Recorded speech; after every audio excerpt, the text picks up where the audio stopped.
احمق لوگ کہیں گے کہ مسلمان جس قبلے پر پہلے سے چلے آتے تھے اب اس سے کیوں منہ پھیر بیٹھے؟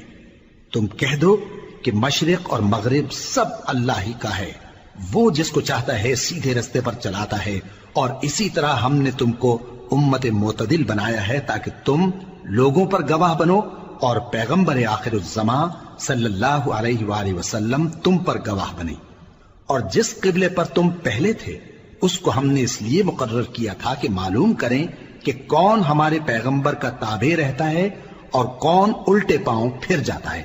اور یہ بات یعنی تحویل قبلہ لوگوں کو گراں معلوم ہوئی، مگر جن کو اللہ نے ہدایت بخشی ہے وہ اسے گراں نہیں سمجھتے، اور اللہ ایسا نہیں کہ تمہارے ایمان کو یوں ہی ضائع کر دے۔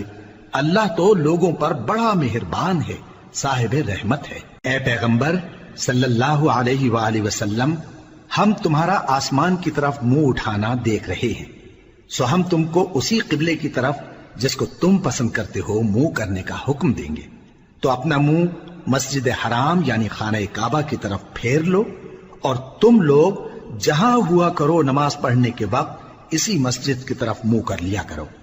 اور جن لوگوں کو کتاب دی گئی ہے وہ خوب جانتے ہیں کہ یہ نیا قبلہ ان کے پروردگار کی طرف سے حق ہے، اور جو کام یہ لوگ کرتے ہیں اللہ ان سے بے خبر نہیں۔ اور اگر تم ان اہل کتاب کے پاس تمام نشانیاں بھی لے کر آؤ تو بھی یہ تمہارے قبلے کی پیروی نہ کریں، اور تم بھی ان کے قبلے کی پیروی کرنے والے نہیں ہو، اور ان میں سے بھی بعض کے قبلے کے پیرو نہیں۔ اور اگر تم باوجود اس کے کہ تمہارے پاس علم یعنی اللہ کا حکم آ چکا ہے ان کی خواہشوں کے پیچھے چلو گے تو ظالموں میں ہو جاؤ گے۔ جن لوگوں کو ہم نے کتاب دی ہے وہ ان پیغمبر آخر الزماں صلی اللہ علیہ وآلہ وسلم کو اس طرح پہچانتے ہیں جس طرح اپنے بیٹوں کو پہچانا کرتے ہیں، مگر ایک فریق ان میں سے سچی بات کو جان بوجھ کر چھپا رہا ہے۔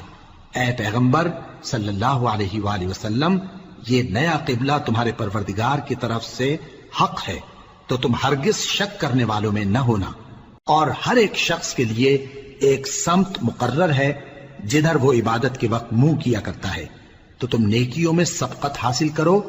تم جہاں ہوگے اللہ تم سب کو جمع کرے گا، بے شک اللہ ہر چیز پر قادر ہے۔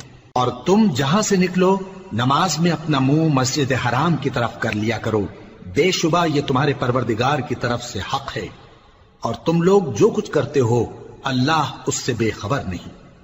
اور تم جہاں سے نکلو مسجد حرام کی طرف منہ کر کے نماز پڑھا کرو، اور مسلمانوں تم جہاں ہوا کرو اسی مسجد کی طرف رخ کیا کرو۔ یہ تاکید اس لیے کی گئی ہے کہ لوگ تم کو کسی طرح کا الزام نہ دے سکیں، مگر ان میں سے جو ظالم ہیں وہ الزام دیں تو دیں، سو ان سے مت ڈرنا اور مجھی سے ڈرتے رہنا۔ اور یہ بھی مقصود ہے کہ میں تم کو اپنی تمام نعمتیں بخشوں، اور یہ بھی کہ تم راہ راست پر چلو۔ جس طرح من جملہ اور نعمتوں کے ہم نے تمہیں میں سے ایک رسول بھیجے ہیں جو تم کو ہماری آیتیں پڑھ پڑھ کر سناتے اور تمہیں پاک بناتے، اور کتاب یعنی قرآن اور دانائی سکھاتے ہیں، اور ایسی باتیں بتاتے ہیں جو تم پہلے نہیں جانتے تھے۔ سو تم مجھے یاد کیا کرو، میں تمہیں یاد کیا کروں گا، اور میرا احسان مانتے رہنا اور میری ناشکری نہ کرنا۔ اے ایمان والو، صبر اور نماز سے مدد لیا کرو، بے شک اللہ صبر کرنے والوں کے ساتھ ہے۔ اور جو لوگ اللہ کی راہ میں مارے جائیں ان کی نسبت یہ نہ کہنا کہ وہ مرے ہوئے ہیں، وہ مردہ نہیں بلکہ زندہ ہیں، لیکن تم کو شعور نہیں۔ اور ہم کسی قدر خوف اور بھوک اور مال اور جانوں اور میووں کے نقصان سے تمہاری آزمائش کریں گے، اور صبر کرنے والوں کو بشارت سنا دو کہ ان لوگوں پر جب کوئی مصیبت واقع ہوتی ہے تو کہتے ہیں کہ ہم اللہ ہی کا مال ہیں اور اسی کی طرف لوٹ کر جانے والے ہیں۔ یہی لوگ ہیں جن پر ان کے پروردگار کی عنایتیں ہیں اور خصوصی رحمت بھی ہے، اور یہی سیدھے رستے پر ہیں۔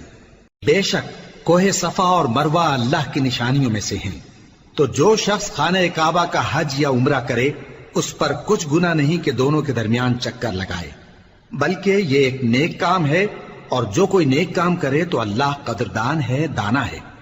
جو لوگ ہمارے حکموں اور ہدایتوں کو جو ہم نے نازل کی ہیں کسی غرض فاسد سے چھپاتے ہیں، باوجود کہ ہم نے ان کو لوگوں کے سمجھانے کے لیے اپنی کتاب میں کھول کھول کر بیان کر دیا ہے۔ ایسوں پر اللہ اور تمام لعنت کرنے والے لعنت کرتے ہیں۔ ہاں، جو توبہ کرتے ہیں اور اپنی حالت درست کر لیتے ہیں اور احکام الہی کو صاف صاف بیان کر دیتے ہیں تو میں ان کے قصور معاف کر دیتا ہوں، اور میں بڑا معاف کرنے والا بڑا مہربان ہوں۔ جو لوگ کافر ہوئے اور کافر ہی مرے، ایسوں پر اللہ کی اور فرشتوں کی اور انسانوں کی سب کی لعنت، وہ ہمیشہ اسی لعنت میں گرفتار رہیں گے۔ ان سے نہ تو عذاب ہلکا ہی کیا جائے گا اور نہ انہیں کچھ مہلت ملے گی۔ اور لوگوں، تمہارا معبود ایک ہی معبود ہے، اس بڑے مہربان اور رحم والے کے سوا کوئی عبادت کے لائق نہیں۔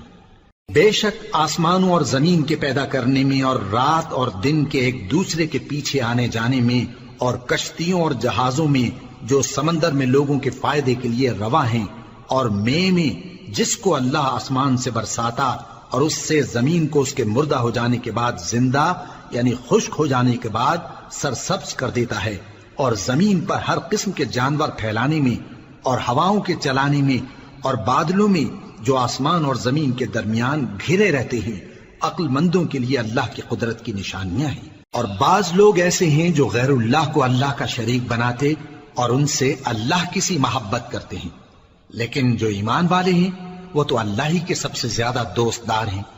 اور اے کاش ظالم لوگ جو بات عذاب کے وقت دیکھیں گے اب دیکھ لیتے کہ سب طرح کی طاقت اللہ ہی کو ہے، اور یہ کہ اللہ سخت عذاب کرنے والا ہے۔ اس دن کفر کے پیشوا اپنے پیروں سے بیزاری ظاہر کریں گے اور دونوں عذاب الہی دیکھ لیں گے اور ان کے آپس کے تعلقات منقطع ہو جائیں گے۔ یہ حال دیکھ کر پیروی کرنے والے حسرت سے کہیں گے کہ اے کاش ہمیں پھر دنیا میں جانا نصیب ہو، تاکہ جس طرح یہ ہم سے بیزار ہو رہے ہیں اسی طرح ہم بھی ان سے بیزار ہوں۔ اس طرح اللہ ان کے اعمال حسرت بنا کر دکھائے گا اور وہ دوزخ سے نکل نہیں سکیں گے۔ لوگوں، جو چیزیں زمین میں حلال طیب ہیں وہ کھاؤ، اور شیطان کے قدموں پر نہ چلو، وہ تمہارا کھلا دشمن ہے۔ وہ تو تم کو برائی اور بے حیائی ہی کے کام کرنے کو کہتا ہے، اور یہ بھی کہ اللہ کی نسبت ایسی باتیں کہو جن کا تمہیں کچھ بھی علم نہیں۔ اور جب ان لوگوں سے کہا جاتا ہے کہ جو کتاب اللہ نے نازل فرمائی ہے اس کی پیروی کرو، تو کہتے ہیں نہیں، بلکہ ہم تو اسی چیز کی پیروی کریں گے جس پر ہم نے اپنے باپ دادا کو پایا۔ بھلا اگرچہ ان کے باپ دادا نہ کچھ سمجھتے ہوں اور نہ سیدھے رستے پر ہوں، تب بھی وہ انہی کی تقلید کیے جائیں گے۔ جو لوگ کافر ہیں ان کی مثال اس شخص کی سی ہے جو کسی ایسی چیز کو آواز دے جو پکار اور آواز کے سوا کچھ سن نہ سکے۔ یہ بہرے ہیں، گونگے ہیں، اندھے ہیں کہ کچھ سمجھ ہی نہیں سکتے۔ اے اہل ایمان، جو پاکیزہ چیزیں ہم نے تم کو عطا فرمائی ہیں ان کو کھاؤ، اور اگر اللہ ہی کے بندے ہو تو اس کی نعمتوں کا شکر بھی ادا کرو۔ اس نے تو تم پر بس مرا ہوا جانور اور لہو اور سور کا گوشت اور جس چیز پر اللہ کے سوا کسی اور کا نام پکارا جائے حرام کر دیا ہے۔ ہاں، جو مجبور ہو جائے بشرطے کہ اللہ کی نافرمانی نہ کرے اور حد ضرورت سے باہر نہ نکل جائے، اس پر کچھ گناہ نہیں۔ بے شک اللہ بخشنے والا ہے، رحم کرنے والا ہے۔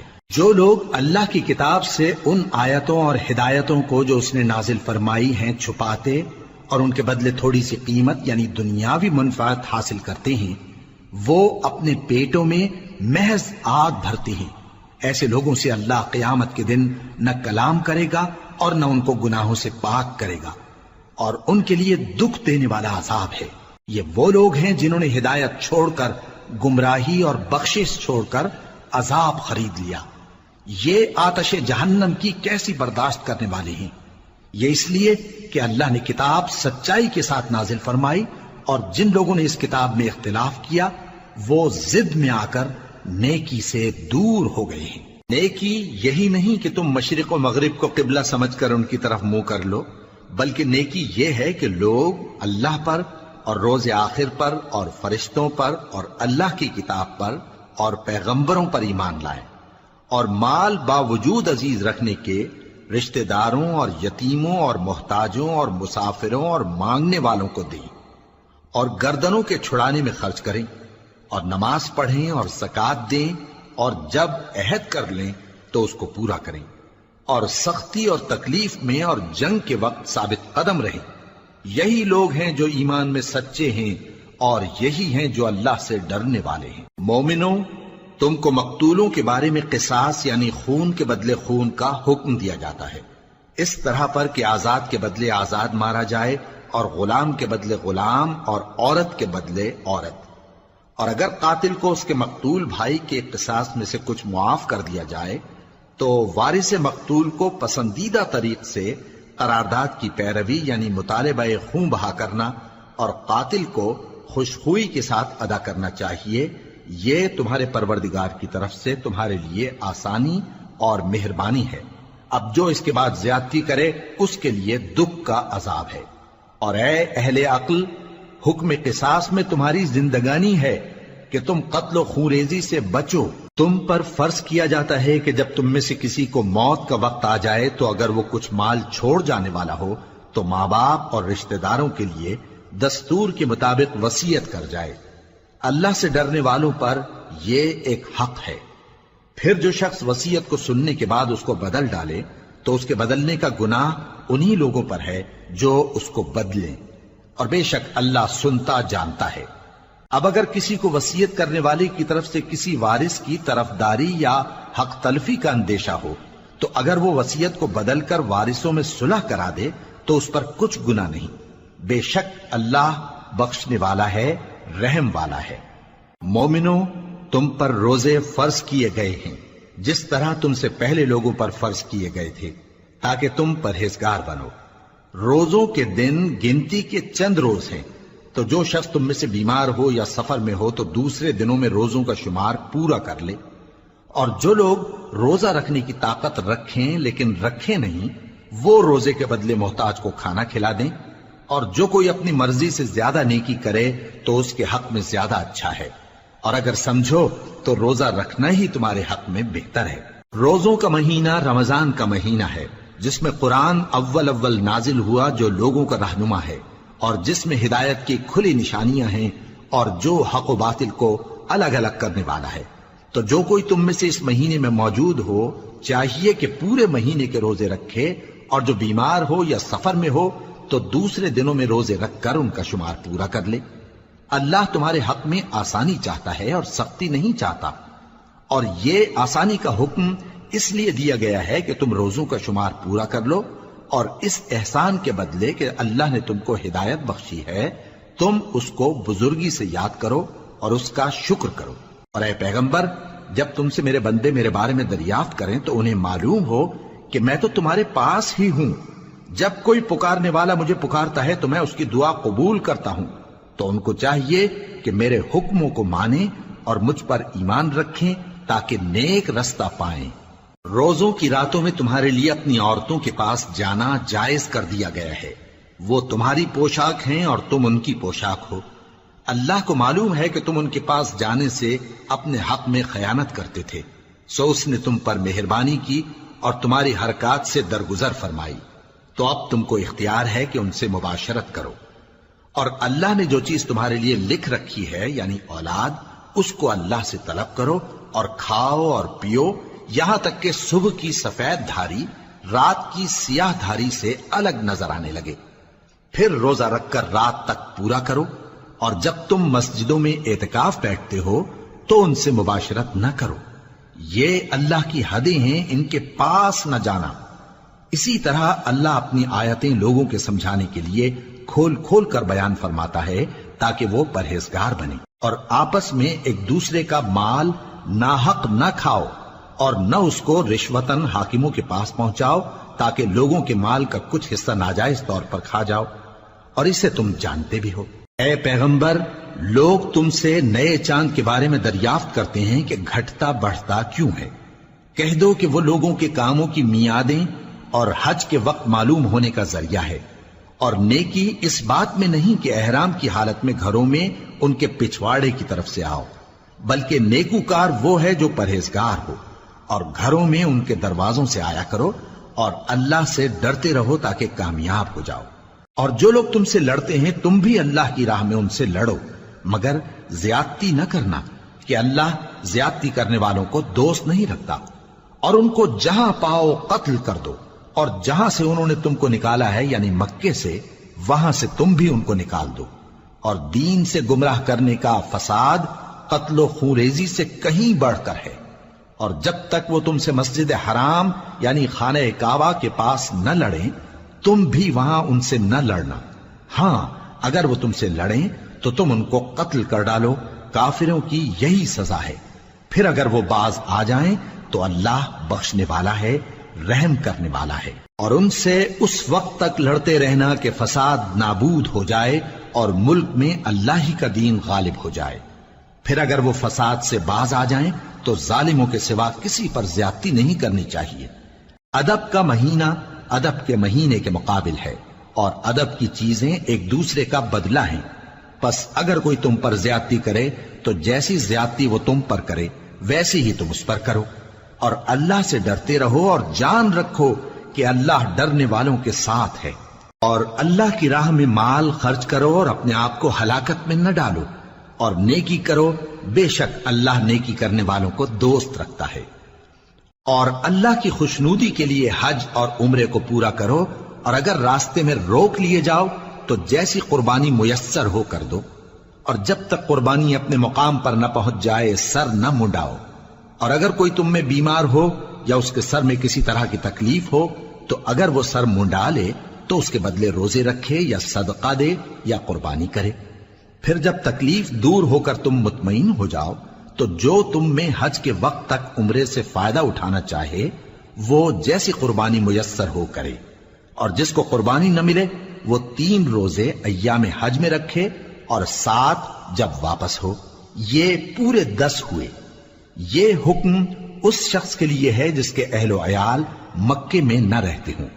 اور اللہ سے ڈرتے رہو اور جان رکھو کہ اللہ سخت عذاب دینے والا ہے۔ حج کے مہینے معین ہیں جو معلوم ہیں، تو جو شخص ان مہینوں میں حج کی نیت کر لے تو حج کے دنوں میں نہ عورتوں سے اختلاط کرے، نہ کوئی برا کام کرے اور نہ کسی سے جھگڑے۔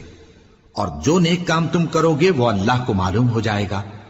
اور زاد راہ یعنی رستے کا خرچ ساتھ لے جاؤ، کیونکہ بہترین زاد راہ پرہیزگاری ہے۔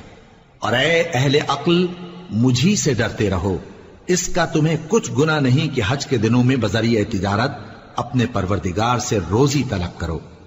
اور جب عرفات سے واپس ہونے لگو تو مشعر حرام یعنی مزدلفہ میں اللہ کا ذکر کرو، اور اس طرح ذکر کرو جس طرح اس نے تم کو سکھایا، اور اس سے پیشتر تم لوگ ان طریقوں سے محض ناواقف تھے۔ پھر جہاں سے اور لوگ واپس ہوں وہیں سے تم بھی واپس ہو، اور اللہ سے بخشش مانگو، بے شک اللہ بخشنے والا ہے، رحمت کرنے والا ہے۔ پھر جب حج کے تمام ارکان پورے کر چکو تو مینا میں اللہ کو یاد کرو جس طرح اپنے باپ دادا کو یاد کیا کرتے تھے، بلکہ اس سے بھی زیادہ۔ اور بعض لوگ ایسے ہیں جو اللہ سے التجا کرتے ہیں کہ اے پروردگار ہم کو جو دینا ہے دنیا ہی میں دے دے، اور ایسے لوگوں کا آخرت میں کچھ حصہ نہیں۔ اور بعض ایسے ہیں کہ دعا کرتے ہیں کہ پروردگار ہم کو دنیا میں بھی نعمت عطا فرما اور آخرت میں بھی نعمت بخشیو اور دوزخ کے عذاب سے محفوظ رکھیو۔ یہی لوگ ہیں جن کے لیے ان کے کاموں کا حصہ یعنی اجر نیک تیار ہے، اور اللہ جلد حساب لینے والا ہے۔ اور قیام منا کے دنوں میں جو گنتی کے دن ہیں اللہ کو یاد کرو۔ اگر کوئی جلدی کرے اور 2 ہی دن میں چل دے تو اس پر بھی کچھ گناہ نہیں، اور جو بات تک ٹھہرا رہے اس پر بھی کچھ گناہ نہیں۔ یہ باتیں اس شخص کے لیے ہیں جو اللہ سے ڈرے، اور تم لوگ اللہ سے ڈرتے رہو اور جان رکھو کہ تم سب اس کے پاس جمع کیے جاؤ گے۔ اور کوئی شخص تو ایسا ہے جس کی گفتگو دنیا کی زندگی میں تم کو دلکش معلوم ہوتی ہے، اور وہ اپنے معافی ضمیر پر یعنی اس بات پر جو اس کے دل میں ہے اللہ کو گواہ بناتا ہے، حالانکہ وہ سخت جھگڑالو ہے۔ اور جب پیٹ پھیر کر چلا جاتا ہے تو زمین میں دوڑتا پھرتا ہے تاکہ اس میں فتنہ انگیزی کرے اور کھیتی کو برباد اور انسانوں اور حیوانوں کی نسل کو نابود کر دے، اور اللہ فتنہ انگیزی کو پسند نہیں کرتا۔ اور جب اس سے کہا جاتا ہے کہ اللہ سے خوف کر تو غرور اس کو گناہ میں پھنسا دیتا ہے۔ سو اس کو جہنم کافی ہے اور وہ بہت برا ٹھکانہ ہے۔ اور کوئی شخص ایسا ہے کہ اللہ کی خوشنودی حاصل کرنے کے لیے اپنی جان بیچ ڈالتا ہے، اور اللہ بندوں پر بہت مہربان ہے۔ مومنو، اسلام میں پورے پورے داخل ہو جاؤ اور شیطان کے پیچھے نہ چلو، وہ تو تمہارا کھلا دشمن ہے۔ پھر اگر تم احکام روشن پہنچ جانے کے بعد لڑکھڑا جاؤ تو جان رکھو کہ اللہ غالب ہے، حکمت والا ہے۔ کیا یہ لوگ اسی بات کے منتظر ہیں کہ ان پر اللہ کا عذاب بادل کے سائبانوں میں نازل ہو اور فرشتے بھی اتر آئیں اور کام تمام کر دیا جائے؟ اور سب کاموں کا رجوع اللہ ہی کی طرف ہے۔ اے پیغمبر، بنی اسرائیل سے پوچھو کہ ہم نے ان کو کتنی کھلی نشانیاں دیں، اور جو شخص اللہ کی نعمت کو اپنے پاس آنے کے بعد بدل دے تو اللہ سخت عذاب کرنے والا ہے۔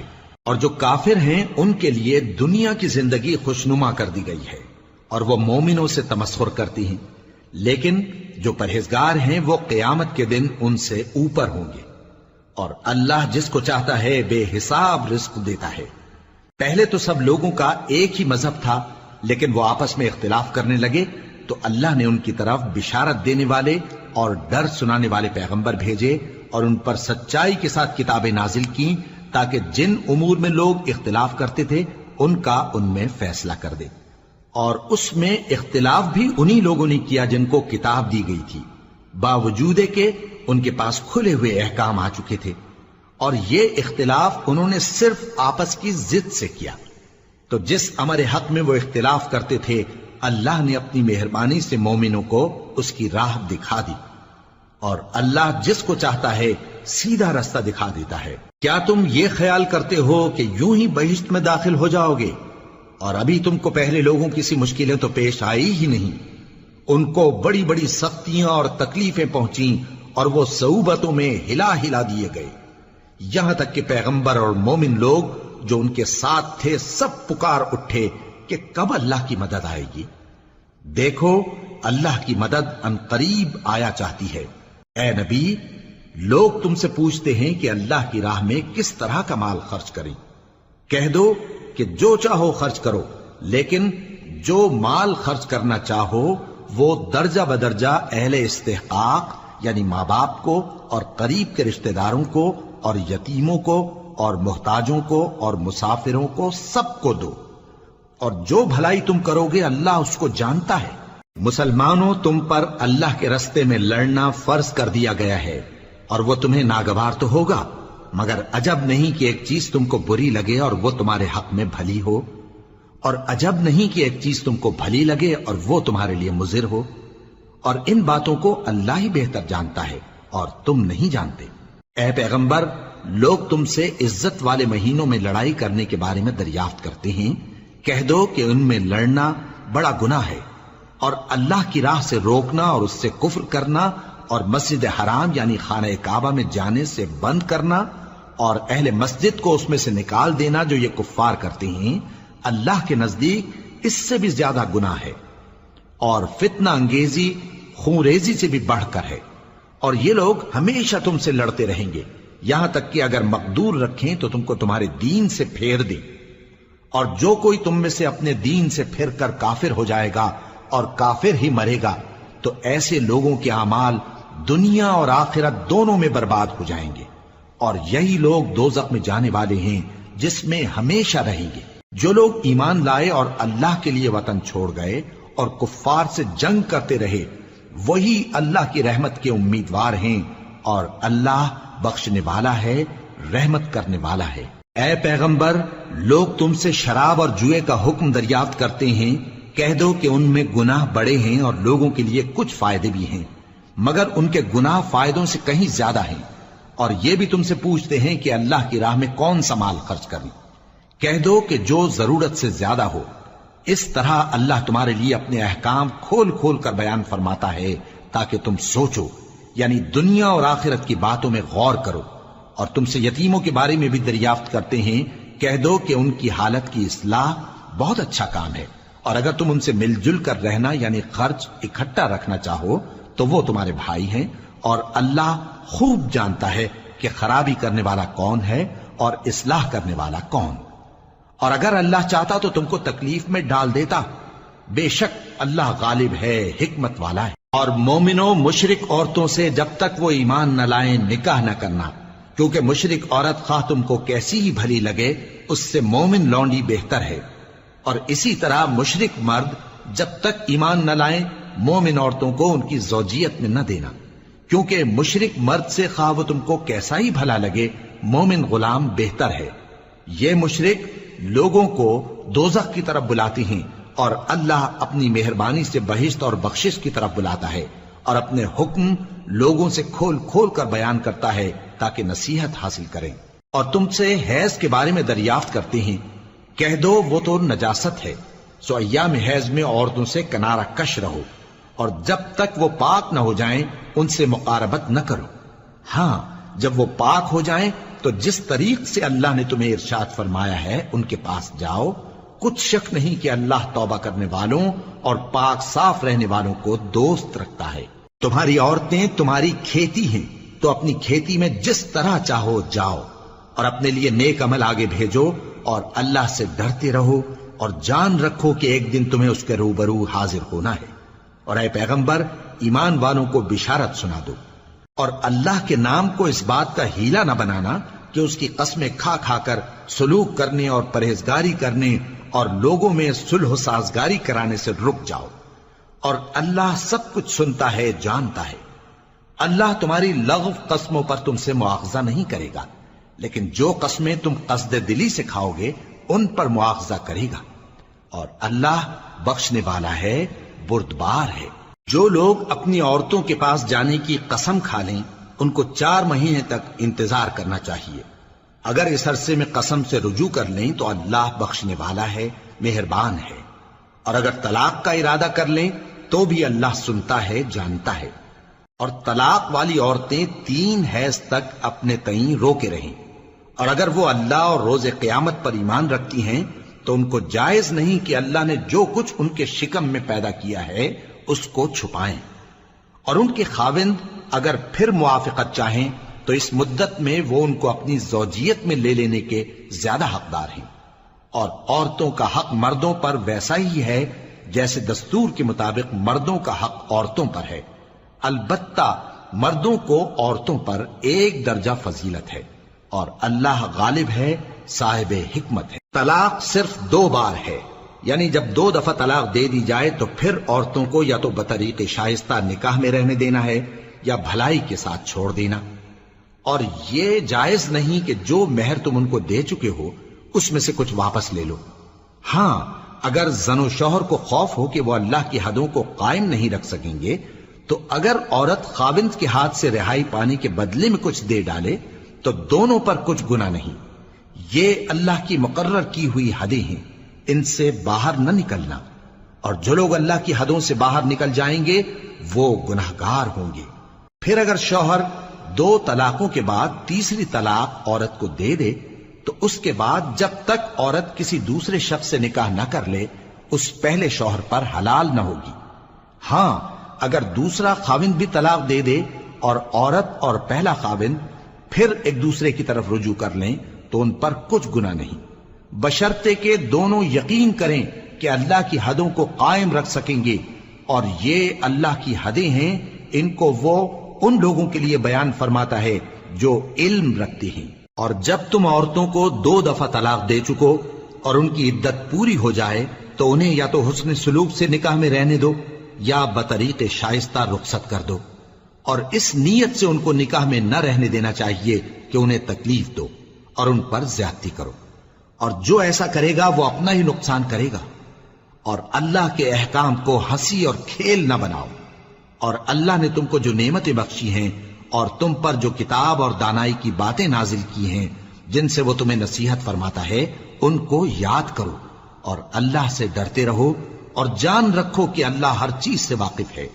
اور جب تم عورتوں کو طلاق دے چکو اور ان کی عدت پوری ہو جائے تو ان کو اپنے شوہروں کے ساتھ جب وہ آپس میں جائز طور پر راضی ہو جائیں نکاح کرنے سے مت روکو۔ اس حکم سے اس شخص کو نصیحت کی جاتی ہے جو تم میں اللہ اور روز آخر پر یقین رکھتا ہے۔ یہ تمہارے لیے نہایت خوب اور بہت پاکیزگی کی بات ہے، اور اللہ جانتا ہے اور تم نہیں جانتے۔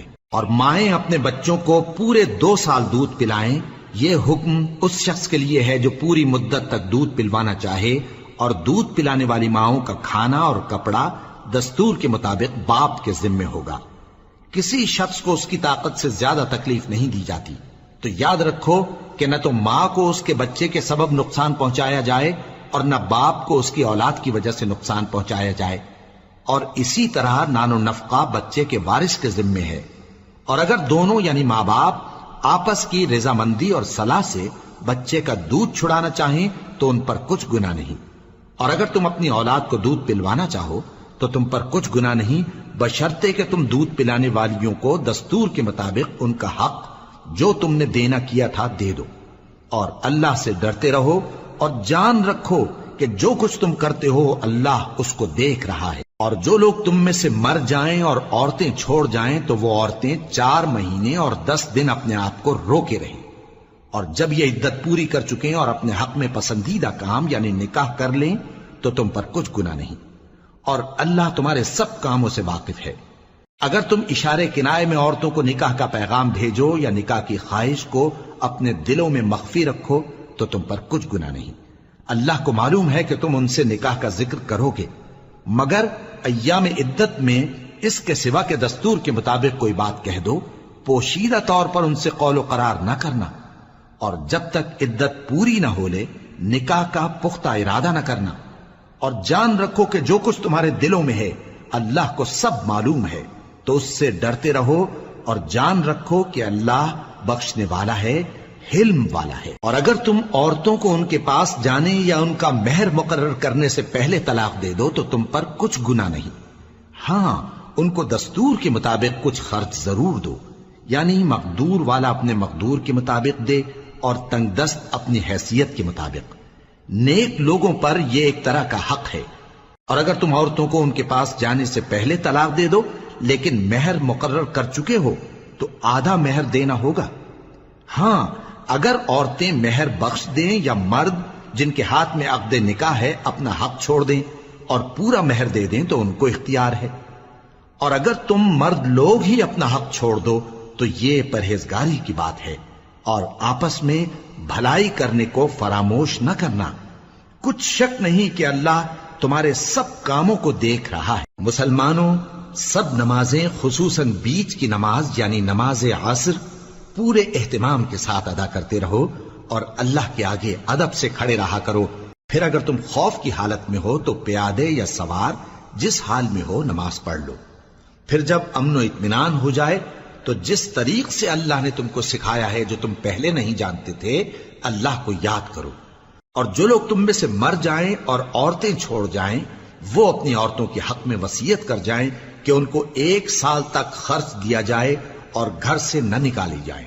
ہاں اگر وہ خود گھر سے چلی جائیں اور اپنے حق میں پسندیدہ کام یعنی نکاح کر لیں تو تم پر کچھ گناہ نہیں، اور اللہ زبردست ہے، حکمت والا ہے۔ اور مطلقہ عورتوں کو بھی دستور کے مطابق نان و نفقہ دینا چاہیے، پرہیزگاروں پر یہ بھی حق ہے۔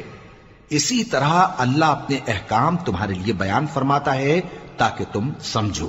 بھلا تم نے ان لوگوں کو نہیں دیکھا جو شمار میں ہزاروں ہی تھے اور موت کے ڈر سے اپنے گھروں سے نکل بھاگے تھے؟ تو اللہ نے ان کو حکم دیا کہ مر جاؤ، پھر ان کو زندہ بھی کر دیا۔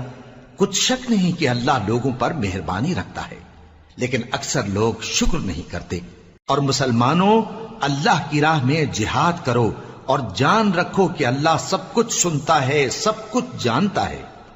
کون ہے کہ اللہ کو قرض حسنہ دے کہ وہ اس کے بدلے اس کو کئی گنا زیادہ دے گا، اور اللہ ہی روزی کو تنگ کرتا اور وہی اسے کشادہ کرتا ہے، اور تم اسی کی طرف لوٹ کر جاؤ گے۔